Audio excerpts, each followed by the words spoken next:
माँ से आंख दिखाना, अकड़ कर खड़े हो जाना। जिस बाप ने कंधों पर बिठा करके तुमको गांव घुमाता था, जो बाप तुमको गोद में लेकर के पुचकारता था, जो बाप तुमको हाथ पैरों में माँ और बाप दोनों मिलकर तेल मालिश करते थे, आज उस बाप के ऊपर डंडा लेकर पैरों पर उसके मारने की कोशिश कर रहे हो। तुम जैसे नालायक संतान को धिक्कार है, नरक में भी ठिकाना नहीं मिलेगा। याद रखना, माँ बाप की गम खा लेगा। हजारों गम खा करके माँ बाप तुम्हारा पालन पोषण बचपन में किए। गुरु भी हजारों गलतियों को सह करके शिष्य को अपने शरण में रख करके बार बार ज्ञान की बातें सुना करके उसको परफेक्ट इफेक्ट सिलेक्ट करेक्ट कर देता है। इसलिए शिष्य को हमेशा गुरु से विनम्र होकर, क्षमा प्रार्थी बनकर, प्रेम पूर्वक व्यवहार बर्ताव करना चाहिए। तुम्हारे जीवन में व्यवहार का भी बड़ा महत्व है। भगवान कहाँ है, परमात्मा कहाँ है?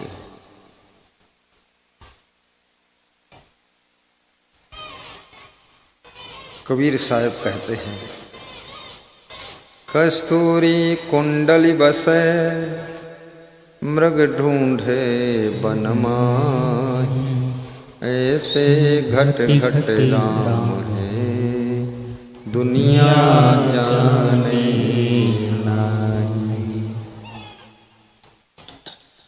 कस्तूरी मृगा की नाभि में रहती है। जब कस्तूरी पक जाती है तो उसकी खुशबू जंगल में दूर तक फैलती है। मृगा सोचता है ये कस्तूरी कहीं वन से सुगंध आ रही, उधर दौड़ूं इधर दौड़ूं। कस्तूरी की सुगंध को पा करके मृगा दौड़ता है कस्तूरी को पाने के लिए। दौड़ते दौड़ते मृगा थक जाता है और गिर पड़ता है। और एक बार मृगा गिर पड़ता है, दोबारा उठ नहीं पाता है, क्योंकि मृगा के घुटने नहीं होते। उठेगा तो फिर कूद कर ही उठेगा, एकदम शरीर को छलांग देगा, जंप, घुटना नहीं होते। इसलिए मृगा बहुत लंबी छलांग मारता है और मृगा की स्पीड शेर से भी ज्यादा होती है। लेकिन मृगा डर जाता है, इसलिए शेर उसको पकड़ लेता है। तुम्हारे भी कार्य करने की स्पीड बहुत ज्यादा है, लेकिन तुम इस माया मोह से आच्छादित होकर के भय से भरे रहते हो, भ्रम से भरे रहते हो, इसलिए तुम स्पीड से सफलता नहीं पाते। कस्तूरी कुंडली बसे मृग ढूंढे बन माही, ऐसे घट घट राम है दुनिया जाने नाही। तुलसीदास ने भी यही बात कहा, वस्तु अंते खोजे अंते क्यों कर आवे हाथ, सज्जन सोई सराहिए जो पारख रखे साथ। ये कबीर की चौपाई। तुलसीदास कहते हैं, घट में है सूझे नहीं लानत ऐसी जिंद, तुलसिया संसार को भयो मोतिया बिंद। तुलसी और कबीर, कृष्ण और राम सब एक बात कह रहे हैं। उपनिषद और वेद, ईश्वर सर्वभूतानां हृदय से अर्जुन तिष्ठति। कृष्ण कहते हैं ईश्वर समस्त प्राणियों के हृदय में बैठा है। और कठोपनिषद कह रहा है, एनम रूपम रसम गंधम शब्दान स्पर्शाच मैथुनान, एतेनेव बीजानाति किमत्र परिशिष्यते यतत वै तत्, अंगुष्ठमात्रः पुरुषः मध्या आत्मनि तिष्ठति, ईशानो भूत भव्यस्य न ततो विजुगुप्सते यतत वै तत्। वेद और उपनिषद भी यही बात बता रहे हैं। माताएं बहनें, यहां कोई ना आए, चलो माता बहन उधर पीछे कुर्सी खाली जाइए, हटाओ इनको, सबको हटाइए। ए माता बहन तुम सुनती क्यों नहीं, पीछे क्यों नहीं जाते? ये साधु लोग वहाँ क्यों बैठे हो? ए साहब तुम क्यों बैठे हो साहब? इनको हटाओ माता लोग। तुम यार सुबह समझाए थे फिर बैठे। ए चलो पीछे जाओ, यहाँ पुलिस वालों को तंग मत करो। उठो उठो, यहाँ क्यों बैठती हो? पुलिस वाले तुम बैठो वहीं, तुम बैठो, हम हटा देंगे। उठती क्यों नहीं हो, हंसती हो बैठी, सब व्यवस्था बिगाड़ती हो। पीछे चली जाओ, कुर्सी लगी, अगली बार एक भी कुर्सी नहीं लगवाऊंगा और न बिछौना बिछाऊंगा, माटी में बैठो। जब कुर्सी लगी हो यहाँ आगे रास्ता बंद कर दी, उठो यहाँ से, निकलो जल्दी जल्दी निकलो, प्रवचन बंद रखूंगा जब तक हटोगी नहीं। ये बुढ़ी माता सुनती क्यों नहीं? वहीं पर आदमी हाथ हिलाता तो भी नहीं मानती, पता नहीं प्रवचन सुना था उसमें क्या सुनती है। चलिए उठिए, पीछे चली जाओ, पीछे ही झांको ना, पीछे पीछे पीछे जो रास्ते में महिलाएं बैठी वहां से हटे। रास्ते में क्यों बैठी? पीछे जाओ, हाँ इस गली से निकल जाओ बेटी, निकल जाओ। चलो यहाँ से उठो, कार्यालय से उठा दो प्रियांशु इनको, ये कार्यालय के सामने क्यों बैठी? चलो निकलो, इस गली से जाओ, उधर पहुंच जाओगे, कहीं बंधन नहीं है, आगे कोई नाला थोड़े खुदा है, जाओ तो जल्दी जल्दी जाओ, देर मत करो। उठो, इधर कोई आना मत। ये उठती क्यों नहीं बूढ़ी माता जी? क्रेन लाना पड़ेगा क्या? क्रेन मशीन, जेसीबी, अरे उठो निकलो, बर्बाद कर दोगी टाइम, सत्संग बिगाड़ दोगी। चलो हटाओ इनको सबको, हटाओ हटाओ, व्यवस्था बिगड़ गई सब। ये व्यवस्थापक लोग भी बहुत कमजोर आदमी। चलो निकालो उधर, जल्दी निकालो, फट से निकलो, तब प्रवचन शुरू होगा। इधर मत झांको, यहाँ जगह नहीं, यहाँ कोई जगह नहीं। चली जाओ, पीछे जाओ, पीछे हटाओ, जल्दी हटाओ। जब बैठने का भी विवेक नहीं है तो सत्संग क्या सुनोगे तुम? मुश्किल तो ये है, अगर कंट्रोल ना किया जाए तो हमारी गादी पे बैठ जाएंगी महिलाएं।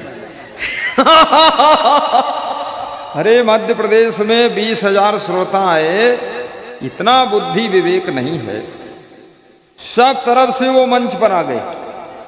अब उधर भी निकलने का रास्ता नहीं, इधर भी ने घेर लिया, तो मैं उतर के पीछे कूद के गाड़ी में बैठकर चला गया। फालतू बिना बुद्धि का काम।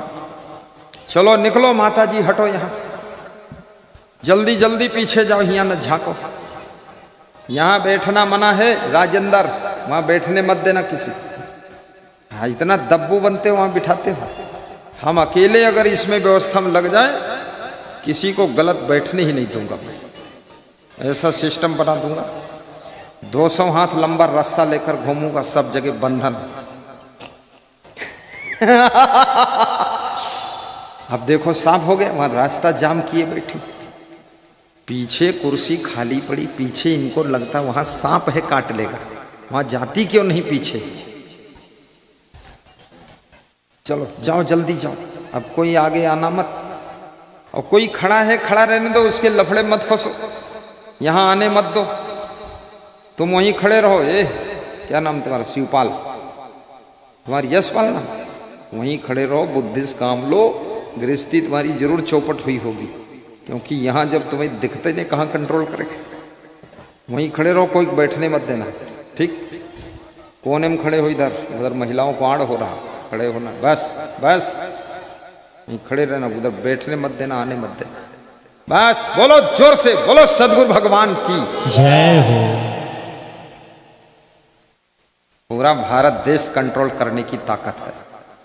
ये तो चूक हो गई, नहीं मैं पीएम बनता ना, पूरा सुधार के सही कर। हाँ बहुत खतरनाक डिसिप्लिन है मेरा, सब कानून विधान मालूम, यही कानून है, सही ढंग से बैठो, डिस्टर्ब ना करो, बस। अब आगे कोई नहीं आना है, आगे गुंजाइश नहीं। और पुलिस वाले संकोच में पड़ गए कि अब लेडीज बहुत घुस गई, भाई निकलो भागो यहाँ से, क्या करो? क्योंकि लेडीज को तो पुलिस भी डरती है, मिलिट्री भी डरती है, भैंस भी डरती है लेडीज से, हाथी भी डरता है, क्योंकि लेडीज खुश हो जाए तो खीर पकौड़ी खिला देगी, और यदि नाराज हो जाए तो जो कल खीर खाया था वो भी निकाल देगी।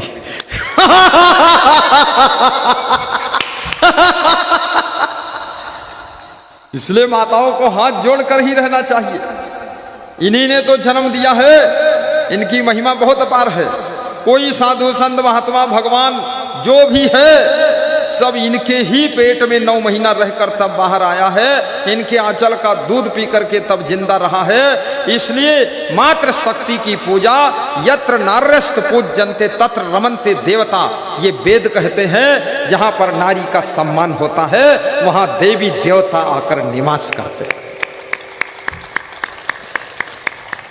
ऐसी मरी मराई ताली बजाते हो, जोर से बजाना चाहिए। बस चलिए गाइए, क्या गाना है, भूल जाओगे गाना बजाना सब।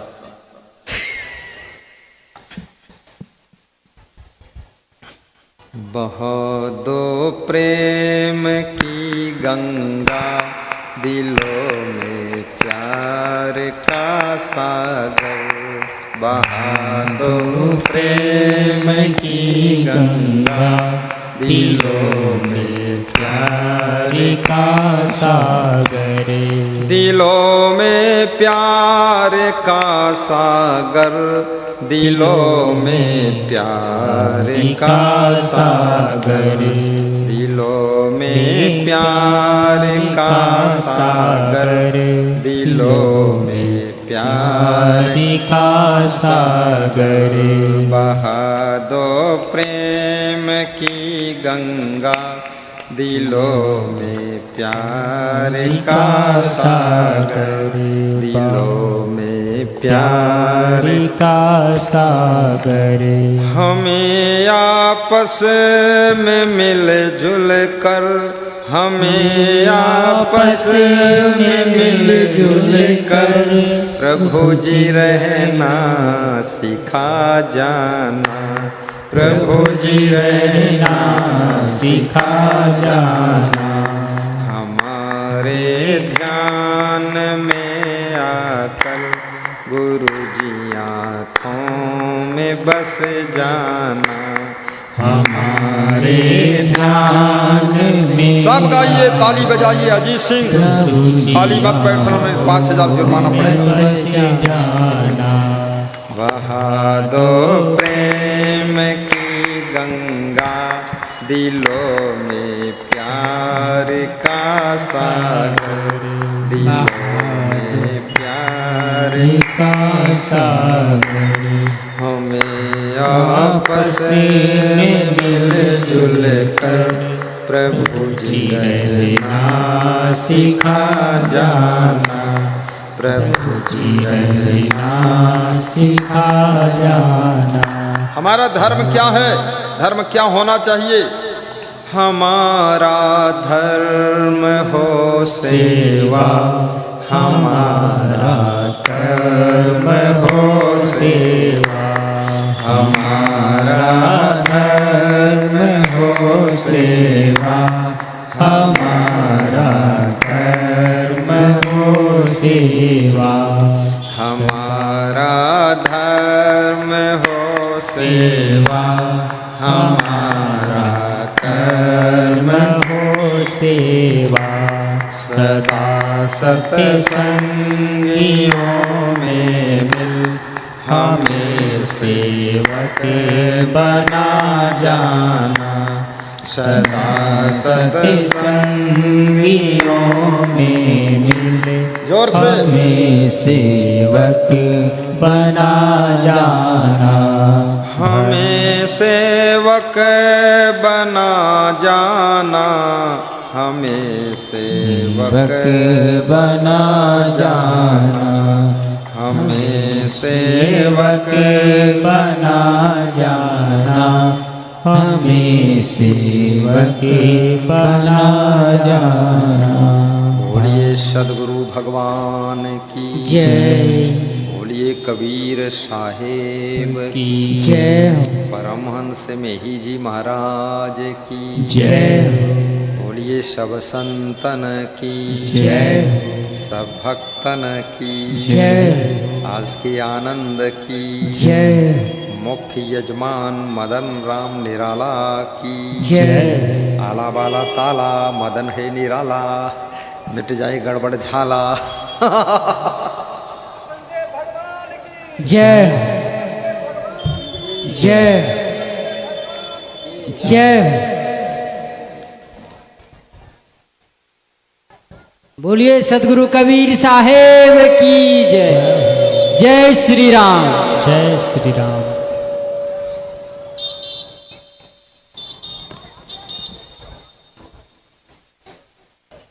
सज्जनों और देवियों,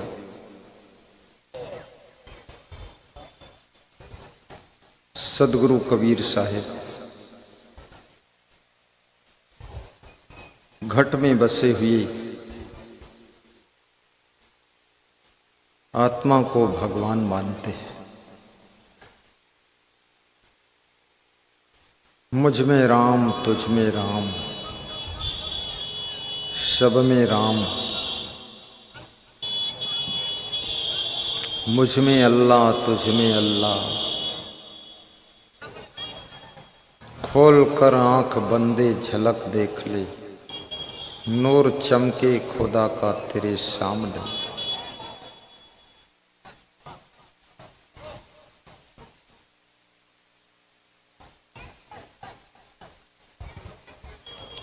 साहेब कहते हैं तो कहाँ राज देव हो देवा। हे भक्तों, तुमको मैं आत्मा का राज्य दे दूंगा, आत्म देव बना दूंगा। जैसे देवताओं की पूजा होती है, ऐसे तुम्हारी भी देवी देवता जैसी पूजा होगी। मानुष तेरा गुण बड़ा मांस नावे काज, हाण न होते आभरण त्वचा न बाजन बाज। हे मनुष्य, तेरे गुणों की महिमा है।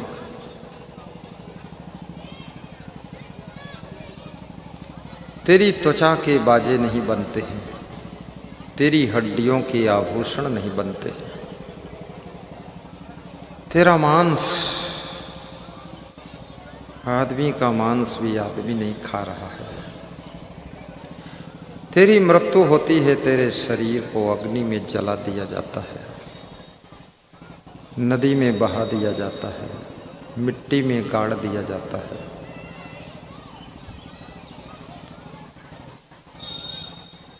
लेकिन इस नश्वर शरीर में जब तक ये आत्मा रहती है, तब तक ये शरीर जीवित रहता है। शरीर को कबीर ने पिंजड़ा कहा है और आत्मा को पंछी कहा है। जब पंछी शरीर रूपी पिंजड़े से उड़ जाएगा, पिंजड़ा व्यर्थ हो जाता है।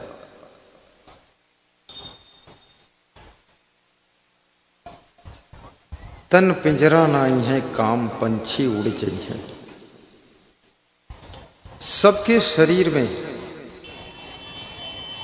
एक डेफिनेट टाइम तक ही जीव पंछी निवास करता है।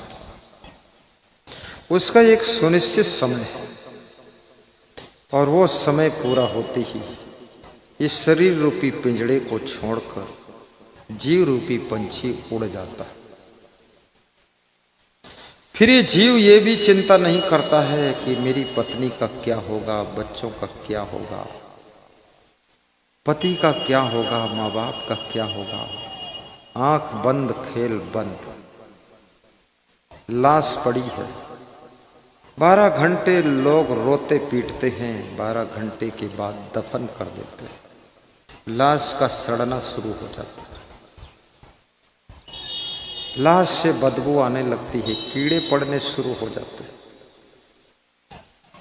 जिस शरीर में तेल, चंदन, कॉस्मेटिक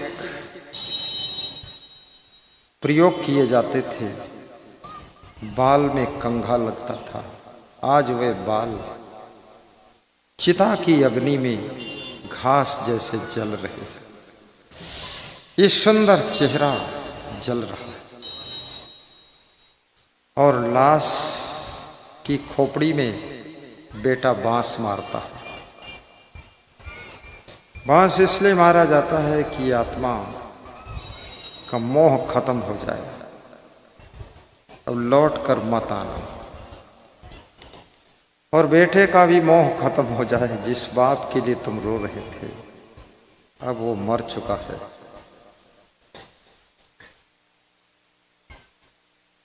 कपाल क्रिया हो गई है, पिंडदान गया में हो गया है। अब रोना धोना बंद करो। लोगों का रोना धोना भी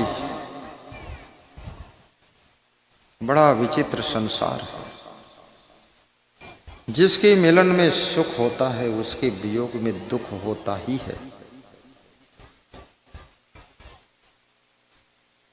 जिस जिस व्यक्ति से तुमको आराम मिलती है उसके बिछुड़ने के बाद तुम्हारा मन तड़प जाता है।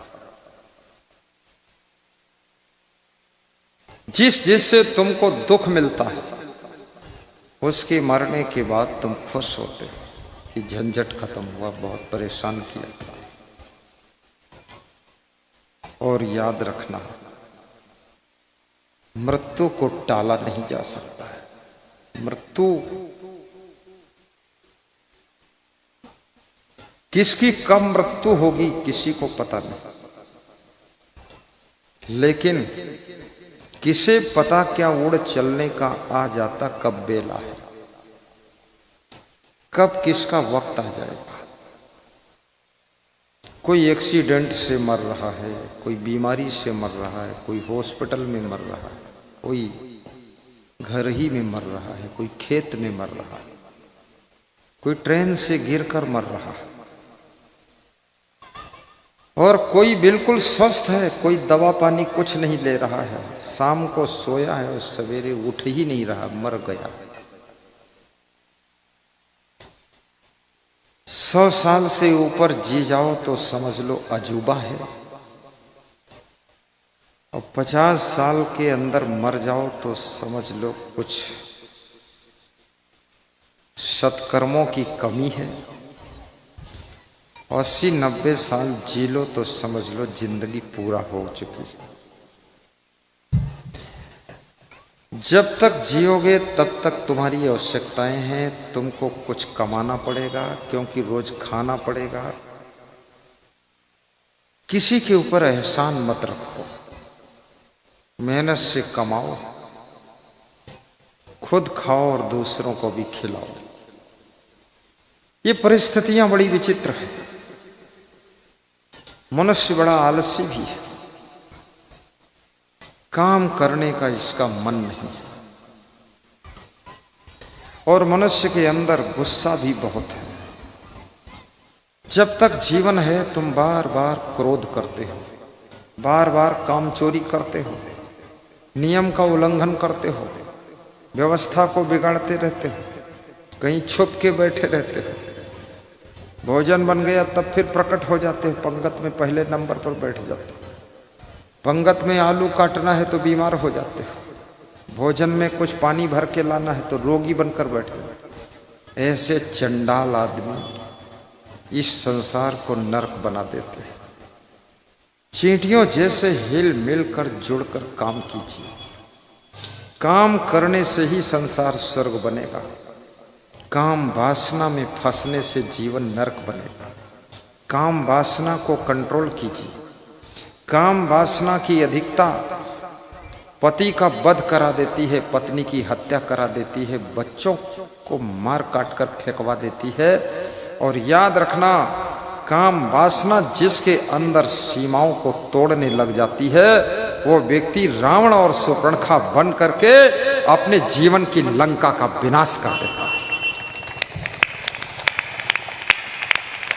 इस काम वासना को भी कंट्रोल कीजिए, क्रोध को भी कंट्रोल कीजिए।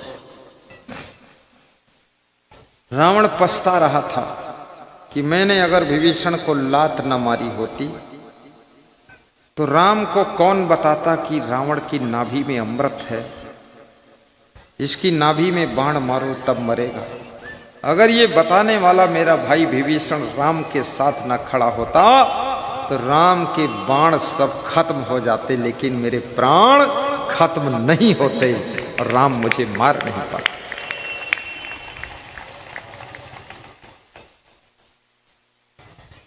रावण और विभीषण की कहानी समझाती है कि अपने भाई को जोड़कर रखना। घर का भेदी लंका ढावे। जंगल उस समय रोने लगा जब कुल्हाड़ी से हजारों मजदूर जंगल को काट रहे थे। तो जंगल से पूछा, तू रो क्यों रहा है? काटने वालों ने पूछा। तो जंगल ने कहा कि मेरे जंगल की ही लकड़ी कुल्हाड़ी में बेंट बनकर लगी है, उसी से पकड़कर तुम काट रहे हो। अगर मेरा हिस्सा तेरे साथ ना होता तो ये जंगल कटने का किस्सा भी ना होता। इसलिए अपनों को संभाल कर रखिए। लेकिन अपने लोग जब इतने खतरनाक हो जाएं, वही तुमको निपटाने की कोशिश करें तो उनसे दूर भी हो जाइए, क्योंकि मनुष्य बड़ा विलक्षण प्राणी है। इस दुनिया के अंदर अपने ही दुश्मन बन जाते हैं और दुश्मन अपने हो जाते हैं। ये परिवर्तनशील संसार है। जीवन मिला है, जीवन को बोझा मत बनाइए। जीवन को कांटों की झाड़ी मत बनाइए। जीवन को सुख शांति की सरिता बनाइए। गम खाना भी सीखिए। अगर 10 बार तुम क्रोध करोगे, धीरे धीरे क्रोध करने की आदत हो जाए, फिर इतना क्रोध करोगे, क्रोध में किसी का मर्डर भी कर दो। मर्डर करने वाले लोगों को भी 4 बात नहीं सह पाते हैं, मर्डर कर देते हैं। थोड़ा सा नुकसान नहीं सह पाते, मर्डर कर देते हैं।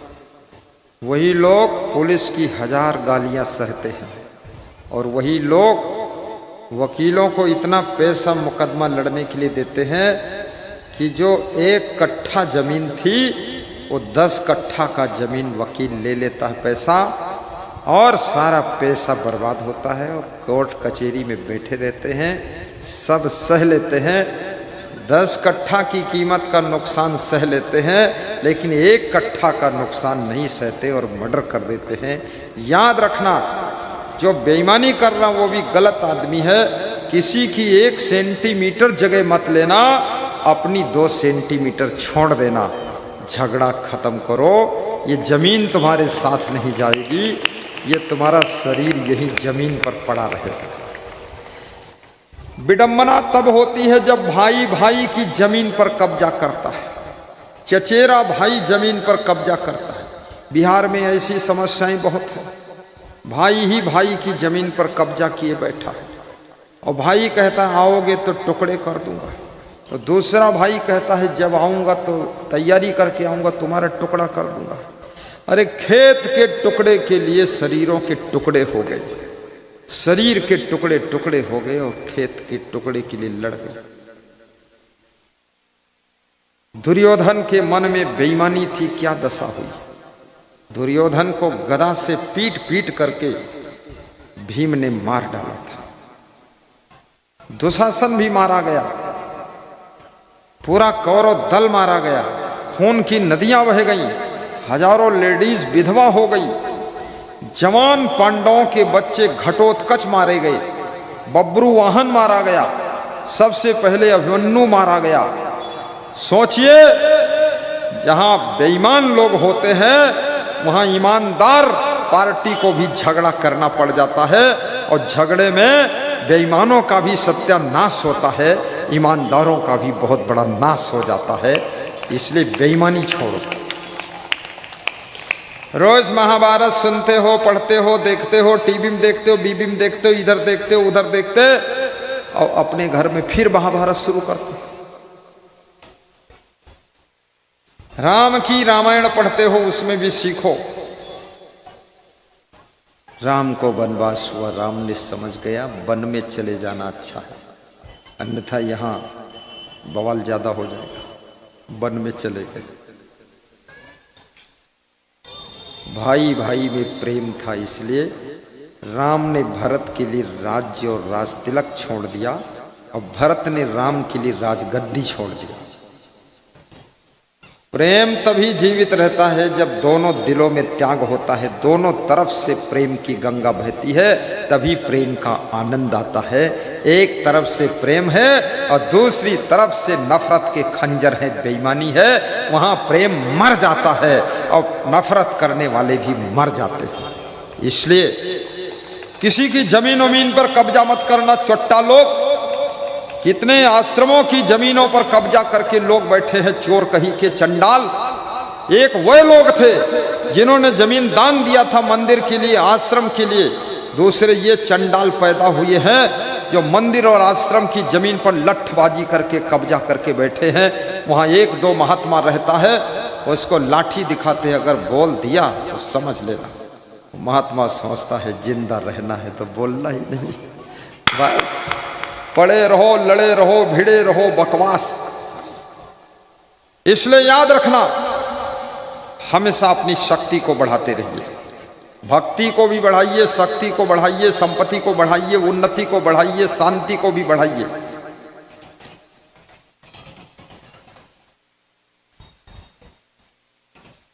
कमजोर कुत्ते को भी चार कुत्ते मिलकर नोच डालते हैं, तंदुरुस्त कुत्ते को देख करके 10 कुत्ते भी पूंछ दबाकर भाग जाते हैं। इसलिए कृपा करके साधु को भी साधु संत को जोड़ के रखना चाहिए। अकेले शेर को भी जंगली कुत्ते नोच कर मार डालते हैं। जब 10 शेर निकलते हैं तो 10,000 जंगली कुत्तों को नोच कर फेंक देते हैं। इसलिए शेर को भी संगठन में ही देखा होगा आपने, जंगलों में हाथियों के झुंडों को देखा होगा आपने। और साधु संत की भी मंडली होना चाहिए, संगठन होना चाहिए। इक्का दुक्का साधु कमजोर हो जाता है। हमारे साथ में सैकड़ों साधु हैं और सब प्रेम से रह लेते हैं, और सैकड़ों साधु संत की संख्या है। हर आश्रम सुरक्षित हो जाता है। जब कोई है ही नहीं, वंश नाश हो गई, अकेले हो तुम, बजाते रहो खंजड़ी, तुम्हारी खोपड़ी बजा देंगे लोग। इसलिए महंत लोगों को, साधु संत लोगों को, और ये इक्के दुक्के जो घूम रहे साधु लोग, कामचोर, निकम्मा, हरामखोर, ये आश्रमों में रहो, नहीं तुमको दफनाने की जगह नहीं मिलेगी। कुत्ते की तरह सड़क किनारे लाश पड़ी रहेगी, चोट्टा कहीं का। आश्रमों की सुरक्षा करिए, वहां रहिए, काम करिए। और भक्तों से भी कहूंगा, ये घुमक्कड़ साधु का तुम आदर करोगे तो साधु घुमक्कड़ ज्यादा बनते चले जाएंगे। और जब किसी आश्रम, किसी संस्था, प्रतिष्ठान में जुड़ोगे और एक जमात के साथ उनका भंडारा करोगे, आदर करोगे, तो घुमक्कड़ साधुओं की संख्या घटेगी, जिससे आश्रमों की सुरक्षा होगी। और जिससे सबसे बड़ा फायदा, इकला साधु जो घूमता है वो गड़बड़ भी करता है। कुसंग में पड़ करके किसी की बेटी से आंख मारता है, किसी बहू से नाक मारता है, और किसी की पत्नी से खोपड़ी मारता है, बेवकूफ कहीं का। वहां क्या कर रहा है? मैं तो इक्का दुक्का जाने ही नहीं देता हूं अपने साधु को। क्या जरूरत वहां भगत के घर में बैठा पूड़ी खा रहा है? इतनी मार पड़ेगी, कचूमर निकल जाएगा चेला तेरा। जाना ही नहीं है। गुरु के साथ जाओ, कंट्रोल में रहो, अनुशासन में रहो, नियम में रहो। और भगत लोग भी घुमक्कड़ के साधु को आदर मत दीजिए, दक्षिणा मत दीजिए, बुलाइए मत। बताइए अपने गुरु के साथ आना। यहाँ क्या काम है? कोई दामाद हो जो आए हो यहाँ अकेले? एक साधु घूमने निकला बिहार में ही, अकेला घूम रहा था। किसी भगत के यहाँ रहा 2 दिन। भगत बोला, साहेब तुम घूमते हो तो कोई हमारी बेटी के लिए दामाद ढूंढ देना, कोई ठीक ठाक मिल जाए। तो वो साधु बोला, हमारा मन अब नहीं है ब्रह्मचारी रहने का, तो हमको ही दामाद बना लो, हम ही शादी कर ले। शादी कर लिया, उसके साथ दामाद बन लिया। वही महीना भर रहा। एक दिन बाहर लेटरिन गया था वो साधु, उसका मोबाइल छूट गया कमरे में बेड पर, फोन आ गया। तो ये जो पत्नी बनी थी नई, इसने फोन उठा लिया, पूछा कौन बोल रहे? तो बोली मैं उनकी पत्नी बोल रही। अरे तू पत्नी कैसे? मैं पत्नी अभी बनी हूं महीना भर पहले। वो बोली मैं तो 6 साल से पत्नी बन चुकी, तू बीच में कहां से पत्नी बन गई? लड़ाई हुई, लड़ाई, दोनों पत्नी पत्नी में मोबाइल में लड़ाई हुई।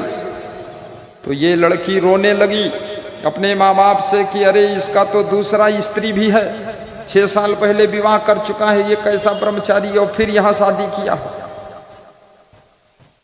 तो माँ बाप आए और जब वो लौट के आया टट्टी होकर, तो उसकी जो टट्टी बची थी वो भी निकाला, पीटा पाटा था, झगड़ा हुआ, बची खुची टट्टी फिर निकली। ऐसे उल्लू आदमी साधु का भेष पहनते हो, ब्रह्मचारी बनते हो, फिर किसी भगत की लड़की के साथ विवाह करते हो, 6 साल पहले दूसरी पत्नी है, झूठ बोलते हो चट्टा कहीं के। ये झंझट हुआ। फिर एक दिन उसको भक्तों ने पकड़ा, उल्टा टांगा, बहुत मारा। दूसरे भगत बर्दाश्त नहीं कर सके, पतिराम पासवान जैसे, अड़ोस पड़ोस के लोग पीटे खूब। मेरे से बोले आपकी क्या आज्ञा है? हमने कहा पूछो मत, पीटते रहो बस, मारो इसको बेईमान को, मैं तो दुष्ट के खिलाफ ही रहता हूं। अन्यथा वो मेरे से भी 11,000 दान ले गया था, बोला कुटिया बना रहा हूं, ये बना रहा हूं, वो बना रहा हूं, और 2-2 3-3 पत्नी बना रहा है, कुटिया नहीं पत्नियां बना रहा है। जब से भक्तों ने पिटाई किया तब से दिखाई नहीं दिया हमको 6-7 साल से। इसलिए प्रामाणिक संत के चेला बनो, गुरु के साथ में जब संत आए तब सम्मान करो। और कोई मेरा नाम लेकर के कहे कि पैसा भेज दो, टायर फट गया है, पीठ फट गई है, पेट फट गया है, 1 रुपया मत भेजना। मैं किसी शिष्य से, किसी भगत से पैसे इस तरह मांगता ही नहीं, और मेरा कोई शिष्य मैं भिखमंगा रखता ही नहीं, सब कंप्लीट रहता है। इसलिए कोई फोन आ जाए, अभी ऐसा चलता ही रहता है, एक फोन चल रहा है चोट्टा का, पता नहीं कहाँ का चोट्टा है, वो फोन करता है भक्तों को, बोलता 2000 भेज दो, टायर फट गया कार का। तो भगत भी जानता है मेरा नियम, भगत कहता अपने गुरु से ले लो। बोले गुरु दूर है, तो बोले हम भी तो दूर है, दोनों दूर हैं, चांद दूर सूरज दूर। तेरा टायर फट गया, मेरा गुरु इतना कमजोर है, टायर फटे का पैसा हमसे मंगवाएगा? बेइज्जती नहीं है? अरे मेरी एक आवाज पर 1.5 करोड़ रुपया इकट्ठा हुआ था, अयोध्या की जमीन खरीदने के लिए 1.5 करोड़ 2 दिन में इकट्ठा हुआ था। वो 2000 फटे टायर के लिए मांगेगा? हद मार दी तुमने। इसलिए ऐसे चोट्टों से भी बचना। और आजकल भक्ति बहुत आसान है, आप मोबाइल में भक्ति करो, प्रवचन सुनो, घर में फोटो रख लो, पूजा करो, सुबह शाम साउंड सिस्टम में प्रवचन सुनते रहो, लगन में मगन रहो। ये झंझट में जब तक नहीं होता है पूर्ण त्याग और प्रेम, तब तक किसी भी सिद्धि का आना नहीं अच्छा, उपदेश गुरुजनों की भुलाना नहीं अच्छा। पूरा साहेब से ये सब विध पूरा होए, ओछे से नेह लगाई के मूल हम आवे खोए। जो साधना में पूर्ण है, वैराग्य में पूर्ण है, ब्रह्मचर्य में पूर्ण है, तपस्या में पूर्ण है, नियम संयम में पूर्ण है, सदाचार में पूर्ण है, संतोष में पूर्ण है, विवेक में पूर्ण है, ऐसे साहिब की सेवा करना। ओछे से अधकचरे से स्नेह मत लगाना, अन्यथा जो श्रद्धा पहले से थी वो भी सब खत्म हो जाएगी, मन खिन्न हो जाएगा। सच्चे संत के भक्त बनो, कबीर साहब ने कहा था। पूरा साहिब से ये सब विधि पूरा होए, ओछे से नेह लगाई के मूल हुआ वही खोए। विदुर कहते हैं उत्तमानेव सेवेत, उत्तम मनुष्य की सेवा करना चाहिए, उत्तम पुरुष की, अधम पुरुष की नहीं सेवा करना चाहिए। चरित्रमान की सेवा करना चाहिए, व्यभिचारी की सेवा नहीं करना चाहिए। ब्रह्मचारी को दक्षिणा देना चाहिए, ये भोगाचारी को दक्षिणा देने की जरूरत नहीं। नियम का सही समझ लीजिए। ये बिहार की धरती में प्रेम बहुत है, श्रद्धा बहुत है, भक्ति बहुत है। लेकिन विवेक भी पैदा होना चाहिए भक्तों के अंदर, माताओं के अंदर। ये ठग विद्या वाले साधु से दूर रहना, जो ढोंग मचाता घूम रहा है पोंगा पंडित, उससे बच करके रहो।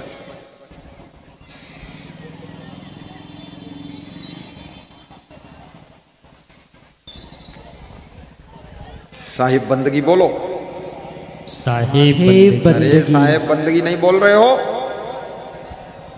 ये कैसी साहेब बंदगी है, महिलाएं कुछ नहीं बोल रही। अंजुली बांध लो, अंजुली बांधो ऐसे जैसे पानी पीने में अंजुला बांधते हैं, बांध लिया। अब एक कहूंगा तो झुक जाना, बोलना साहेब, और दो बोलूंगा तो बोल देना बंदगी और सिर उठा लेना। दो बोलने पर सिर उठाना, झुकने पर साहेब, उठने पर बंदगी। उठने खड़े मत हो जाना, खाली पीठ सिर उठाना है। एक साहेब, दो बंदगी है। महिलाएं ऐसे हाथ करती, हमारी बराबरी करती। कई महिलाओं को हम ऐसे आशीर्वाद देते तो हमको भी आशीर्वाद देती, फॉलो फॉलो जाकर। हमने कहा आशीर्वाद तेरे पास है कि आशीर्वाद दे रही? बोले तुम ऐसे कर रहे तो हम भी कर रहे। अरे मैंने कहा तू मत कर, हाथ जोड़, इतना बुद्धि विवेक नहीं है। गुरु जी को आशीर्वाद देती है। बोले हमको कुछ मालूम नहीं, जो तुम करोगे वही करेंगे। अरे ये तो मूर्ख कालिदास, विद्वोत्मा ने कालिदास की तरफ एक उंगली उठाई तो कालिदास ने दो उंगली उठाई। तो विद्वोत्मा ने पूछा ये पंडित लोग बताओ ये दो उंगली क्यों उठा रहा? बोले आपने कहा एक ईश्वर है, तो ये समझा रहा है कि एक ईश्वर है, दूसरी प्रकृति है। तो विद्वोत्मा ने 5 उंगली उठाई तो कालिदास समझा ये झापड़ मारेगा, ये औरत 5 उंगली उठा रही थप्पड़ मारेगी। तो उसने मुक्का उठाया कि घूसा मारूंगा। तो फिर पूछा विद्वोत्मा ने पंडितों से ये मुक्का क्यों बांध रहा? बोला ये कह रहा है कि पृथ्वी पंच तत्वों के जुड़ने से सृष्टि बनती है। ये पंच विवाह कर दिया उसके मूर्ख के साथ। जब मूर्ख के साथ विवाह हुआ, घर के पिछवाड़े एक ऊंट निकला, ऊंट ऊं किया तो वो उठा, वो भी बोला उष्ट उष्ट उष्ट। तो विद्वोत्मा ने सोचा अरे ये तो पूरा मूर्ख है, किसके साथ विवाह करा दिया पंडितों ने। तो उसने पैर नीचे से उठा दिया और बाहर झांक रहा था, ऊंट देख रहा था। रात में नीचे गिरा जा करके, वहां काली का मंदिर था, जीभ कट गई, बस हो गया काम। मूर्ख आदमी। गुरु जी कभी ऐसे आशीर्वाद दें तो तुमको हाथ जोड़ना चाहिए। आ गया समझ में? हाँ। और गुरु जी के व्यास गादी पर पैर नहीं छूना चाहिए, कोड़ यहाँ पर मना है। दूर से ऐसे हाथ जोड़कर सर झुकाकर आगे बढ़ जाना चाहिए। और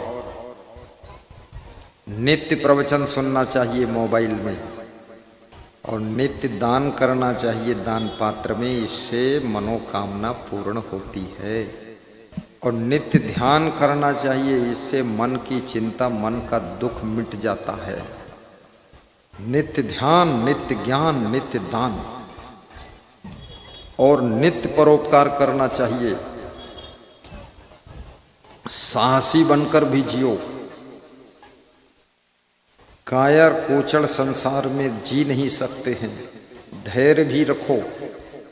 तो कबीर साहब समझा रहे हैं, बहुत बड़ी बात समझा रहे हैं। क्या समझा रहे हैं?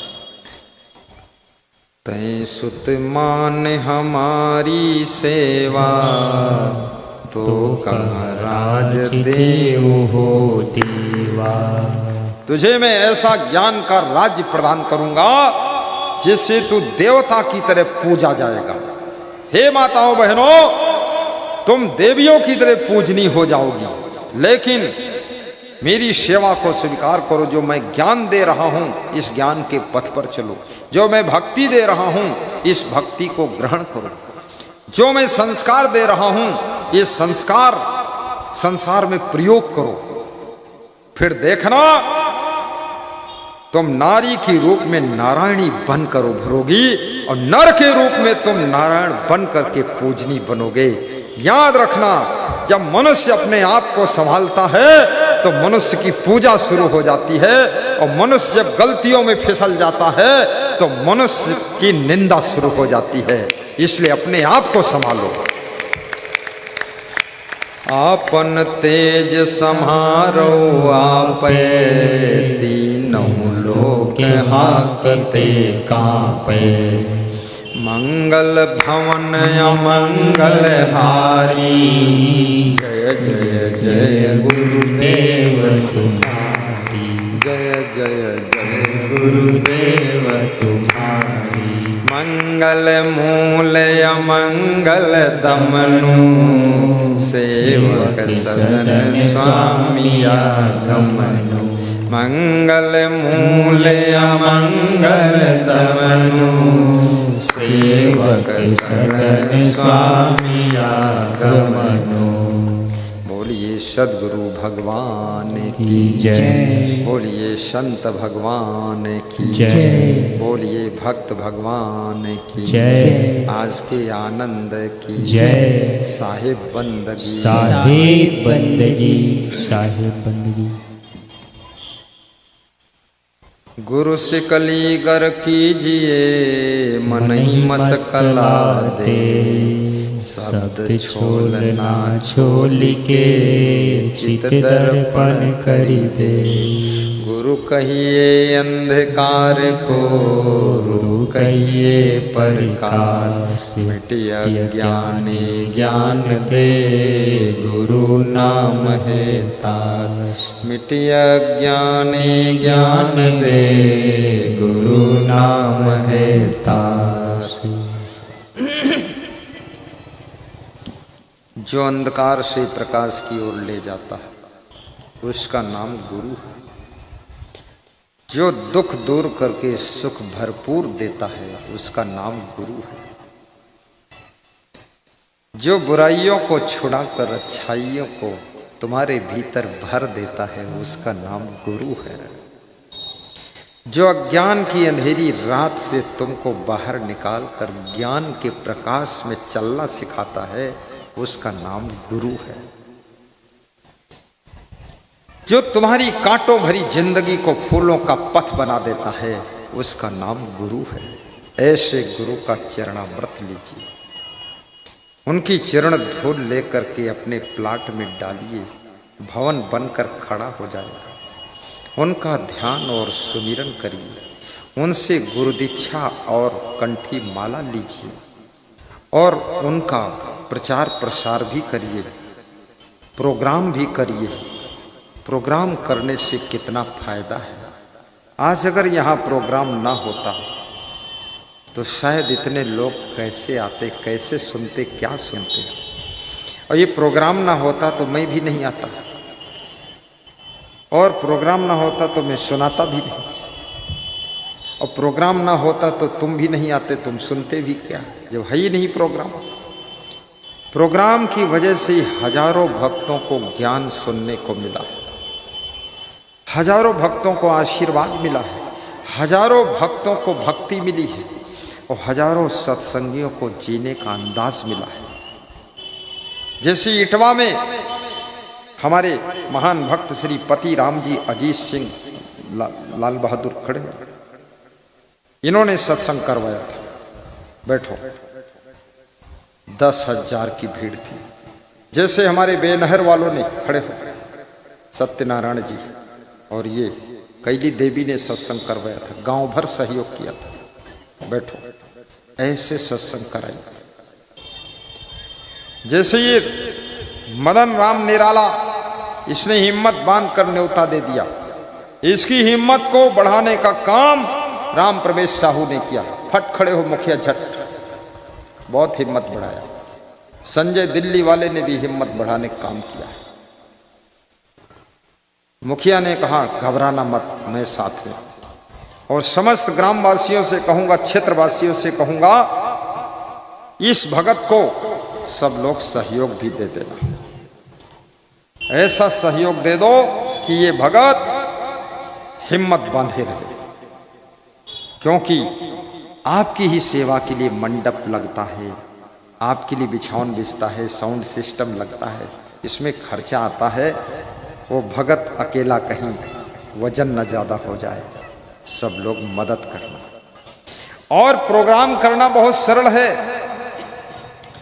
एक अवगुण अगर आपका छूट जाए बहुत प्रॉफिट है। 50 रुपये का नशा अगर छूट गया तो 18,000 साल में बचेंगे। 10 साल में 1,80,000 बचेंगे। 18,000 साल में बचेगा। अगर आपने सिगरेट छोड़ दिया, दारू छोड़ दिया तो 36,000 साल में बचेगा। और यदि ज्यादा महंगी दारू पीते हो तो 1,00,000 साल का बचेगा। ज्यादा नहीं, खाली 1,000 दे दो। गांव की बस्ती कितनी है? मान लिया 500 घर है, 1,000 दे दो तो 5 लाख इकट्ठा हो गया। 500 दे दो 2.5 लाख इकट्ठा हो गया। हर गांव में हर साल प्रोग्राम हो सकता है। लोग पान पुड़िया खाकर 500 की थूक देते हैं, लोग तमाकू खाकर थूक देते हैं, लोग नशा करके बर्बाद कर देते हैं। पैसा बर्बाद, शरीर बर्बाद, धन बर्बाद। लेकिन मैं निवेदन करूंगा, प्रार्थना है मेरी कि नशा व्यसन को छोड़ दीजिए और 500 रुपये सत्संग में दान कर दीजिए। एक समिति बनाइए, कमेटी बनाइए, संगठन बनाइए, थोड़ा थोड़ा दान कर दीजिए। हर साल गुरुजी को न बुला सको तो कम से कम हर दूसरे साल बुला करके अपने गांव की धरती पर लिलहौल में फिर से ज्ञान का डंका बजा दीजिए। बजा डंका, मिटा शंका, लंका पे चढ़ जाओ वीरो। केवल 500 रुपया, मेरे लिए नहीं, तुम्हारे लिए, ताकि प्रवचन सुन सको, महिलाएं सुधर सके। नहीं तो बेलन से रोटी कम बेली जाएगी, तुम्हारी खोपड़ी बेली जाएगी। अन्यथा समझ लेना, तुम्हारा पति दूध नहीं पिएगा, दारू पिएगा, तब दिमाग ठिकाने आएगा। अभी जो 500 रुपये का लालच करके बैठे हो, दिमाग ठिकाने कर दूंगा। विवेक करना, एती ओती चक्कर में मत पड़ना। पैसा निकाल देना चाहिए। अभी मैं देखता हूं मेरे भक्त यहां आते हैं। लल्लन, कहां हो लल्लन? खड़े हो। ये लल्लन, नाथपुर वाले लल्लन, जितेंद्र नारायण गट्टी पट्टी, खड़े हो। मृत्युंजय, हाँ ये जितेंद्र यहाँ कई बार आसपास में सत्संग सुनने आते हैं। जब आते हैं तो दक्षिणा देते हैं। तो मैं मन में सोचता ये दक्षिणा क्यों देते हैं? इसलिए देते हैं कि हे गुरु भगवान, तुम्हारे आश्रम पर अगर दर्शन के लिए आऊं, 1,000 आने में 2,000 आने जाने में 2,000 किराया और 1,000 वहाँ भी देना लेना पड़ेगा, कुछ नाश्ता पानी रास्ते में करना पड़ेगा, 3,000 का खर्चा है। और यहाँ आता हूँ 300 रुपये के पेट्रोल में आ जाता हूँ और तुमको भी दक्षिणा दे देता हूँ। जो 3,000 का काम है वो 300 में निपट जाता है। और ये गांव वालों का तो 300 भी पेट्रोल नहीं खर्च हुआ, पैदल चले आए, सुन लिया और फिर चले गए। मेरे आश्रम अगर आओगे ना, आने जाने में 2,000 का खर्चा, 1,000 का रास्ते में और खर्चा, 3,000 का खर्चा। ये 5,000 आदमी है। 5,000 को 3,000 से गुणा कर दो, 5 तिया 15, 15 के आगे 6 जीरो रख दो, रखो। 1 दहाई सैकड़ा, 1,000, 10,000, लाख, 10 लाख, करोड़, 1.5 करोड़ रुपया खर्च होगा अगर इतने लोग वहाँ सुनने के लिए जाएं, दर्शन के लिए। और यहाँ मैं कहता हूँ 150 दे दो और यहीं सुन लो। 1.5 करोड़ क्यों खर्च करोगे? बुद्धिमान बनो। सूरज के पास रोशनी लेने मत जाओ, सूरज की रोशनी यहीं बुला लो। ये होशियारी है।